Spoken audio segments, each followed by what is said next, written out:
Hello everybody and welcome. In this video I'm going to show you how to install application for your Bowers & Wilkins Pi5 on your iOS device. You have to start by open App Store and now go to the search. Click on the search line or click on the search here and write Bowers & Wilkins. And now search. You should install this application. Now open it. And firstly you should sign in into your account, or you can also create an account, but I have. Now write the email and the password.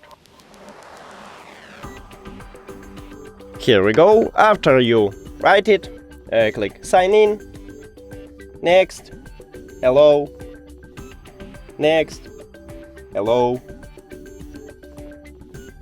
But actually right here we can click at the I have headphones. I missed it, sorry. Then start looking, and we did it! Thank you for watching this video. If you found it helpful, please consider subscribing to the channel and leave a like on the video. See you later!